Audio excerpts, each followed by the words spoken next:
with us on the various measures we plan to consider at today's markup.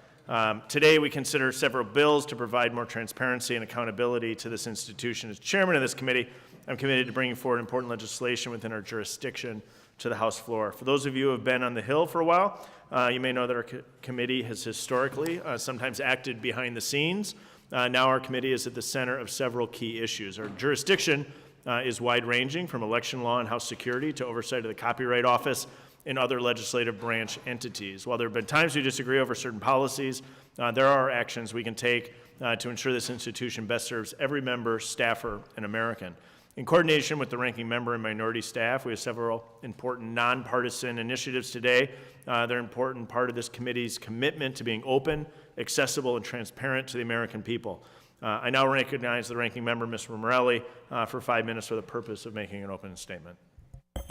Thank you, Mr. Chairman, for calling the meeting, and thanks to my colleagues for everyone for being here. The legislation that we consider today is the byproduct of months of good faith bipartisan cooperation that will ultimately enhance our service to our constituents, to strengthen the House as an institution.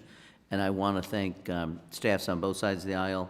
Very grateful to them always, but want to particularly highlight their work over the last several weeks to make some important improvements in the regulatory handbooks and the House rules governing how we oversee public dollars that fund the Congress and how we communicate with those we represent. So we're able to reach a consensus on critical legislation that brings better congressional oversight also to the architect of the Capitol. I'm very grateful to you, again, to the members and the staff for helping us get there.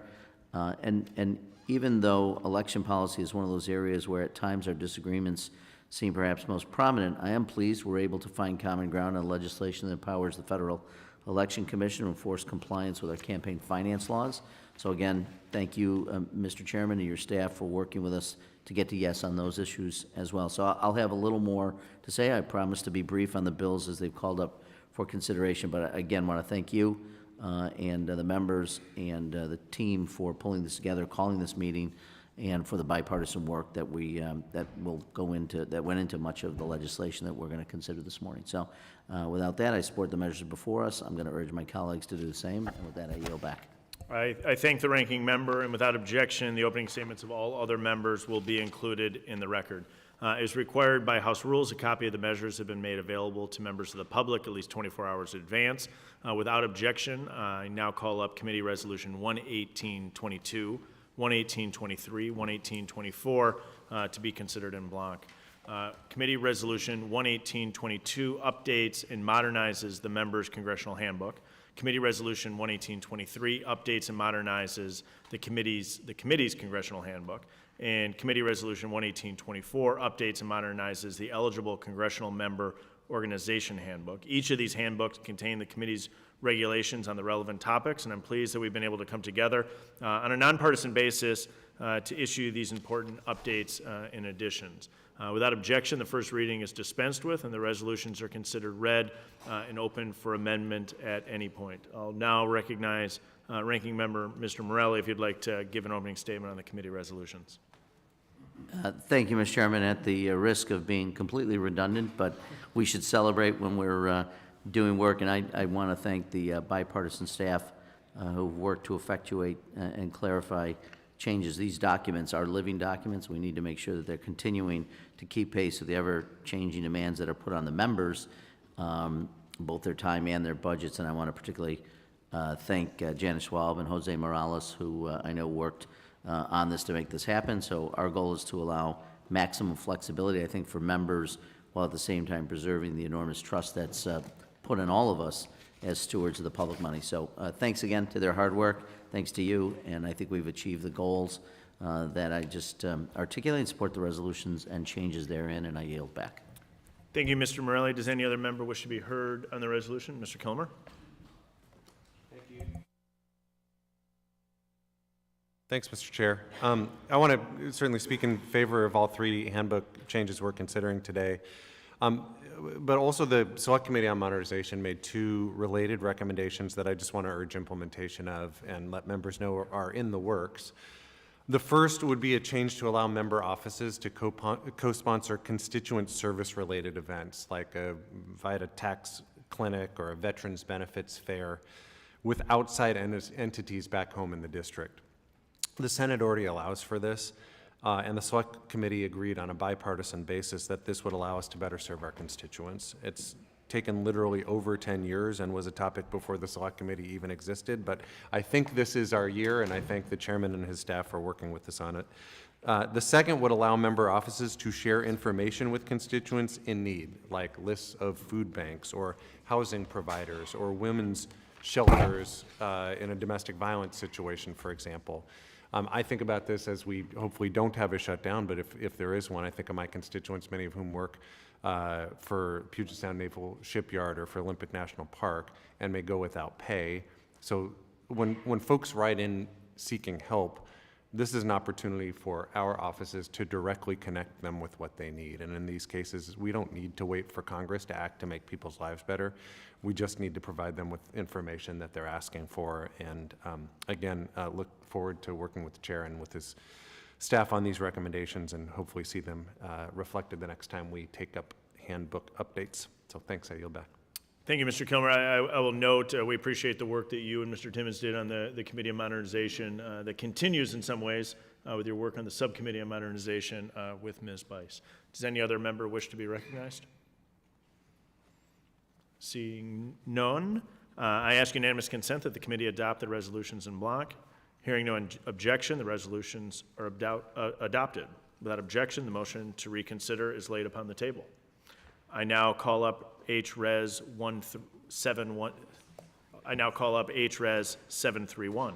This resolution provides a technical and conforming change to House rules to ensure they track with statutory updates to communications blackout period. Without objection, the first reading is dispensed with and the resolution is considered read and open for amendment at any point. I'll now recognize Ranking Member Mr. Morelli if you'd like to give any statement on the resolutions. Yeah, thank you, Mr. Chairman. I'm grateful we're moving forward on this resolution, which, as you said, ensures the House rules are consistent with statute and clarifies the jurisdiction of the House Communication Standards Commission. Not only am I a member of the House Administration Committee, but I am also a member of the Standards Commission, and I just want to acknowledge my gratitude to Mr. Carey for his work on this, and I'm continuing to look forward to finding bipartisan solutions to ensure our members communicate with their constituents on official business in an appropriate way, and want to thank him for his work, so I yield back. Thank you very much. We appreciate the work that you and Mr. Carey do on the commission as the former co-chair of the commission in my first term, and know how much work actually goes in, not only on the member side, but a ton of work goes in on the staff side. And so appreciate your work in that regard. I'll now recognize the House Communications Standard Commission Chair, Mr. Carey, to speak on the resolution. Thank you, Mr. Chairman. House Resolution 731 simply changes the blackout period from 90 days prior to the election to 60 days prior to an election. This is a bipartisan resolution that will allow members additional time to communicate with their constituents. I want to thank the ranking member and the House Communications Commission staff, although it is challenging when you have differencing of college football allegiance, but it was good to talk with them about that. And on both sides of the aisle, their work on this was very impressive. I want to thank the chairman for bringing this resolution before the committee, and I yield back. Gentleman yields back. Does any other member wish to be heard on this resolution? Seeing none, are there any amendments? If not, the question now occurs on ordering H-Res 731 reported favorably to the House. All those in favor signify by saying aye. Aye. All those opposed, no. In the opinion of the chair, the ayes have it, and the motion to report is agreed to. Without objection, the motion to reconsider is laid upon the table. I now call up H.R. 3196, the Architect of the Capitol Appointment Act of 2023. This bill strengthens congressional oversight over the Architect of the Capitol by empowering a congressional commission to appoint and remove the architect by a bipartisan majority vote. I'm pleased that we've been able to work together on a bipartisan, bicameral basis to bring this bill forward. As many of you know, our first hearing this Congress brought forward the AOC as the position's an integral part of the institution and must be working in the best interests of Congress. This legislation will provide an important update to the selection process by removing the president's involvement entirely. I'll note that the Senate has already approved the language in this bill, and I look forward to the House joining in.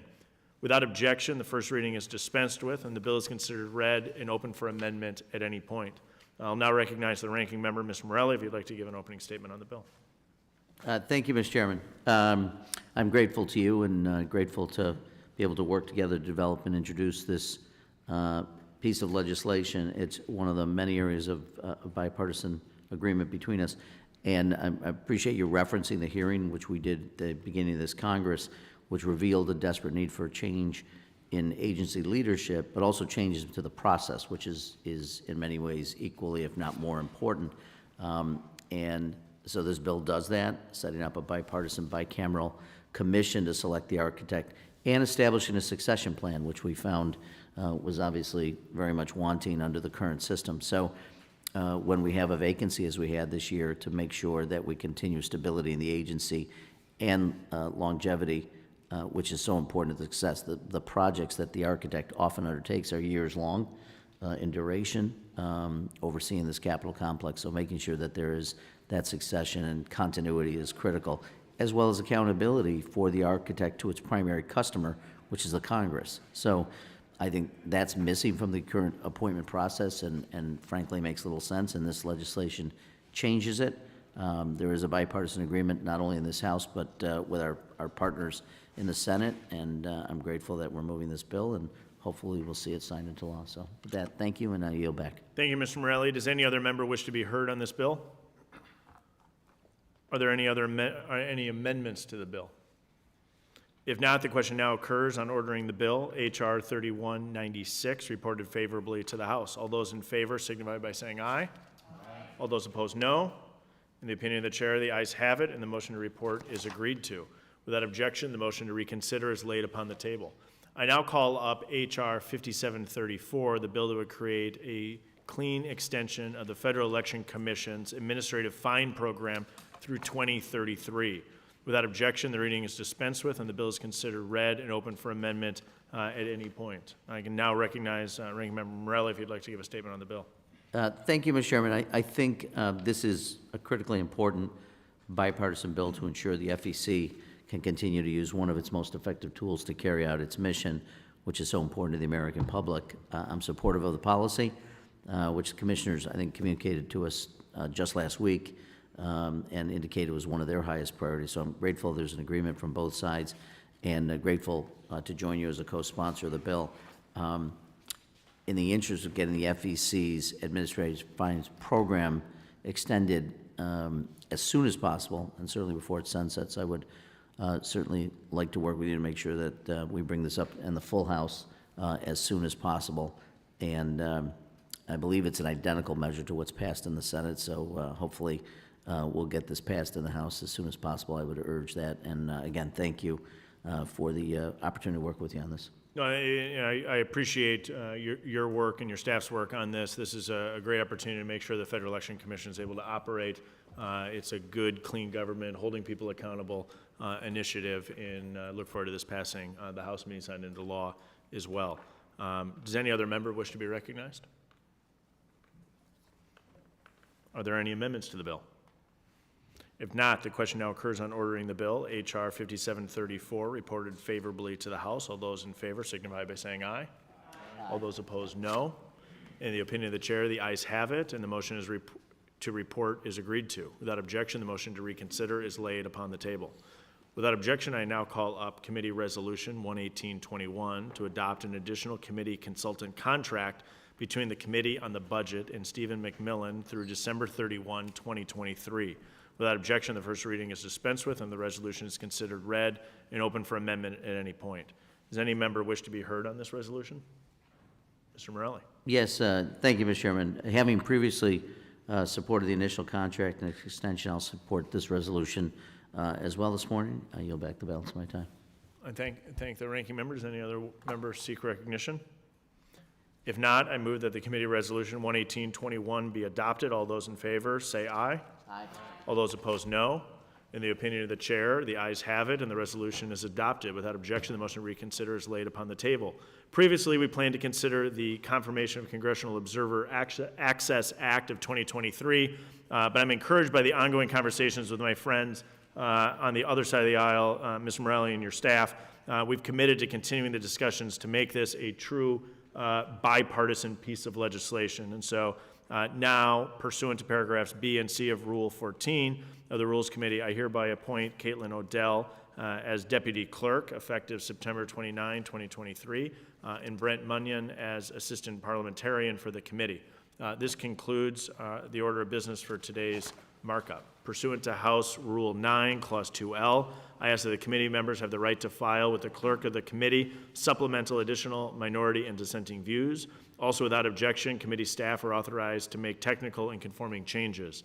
If there is no further business, I thank the members for their participation. Without objection, the committee stands adjourned.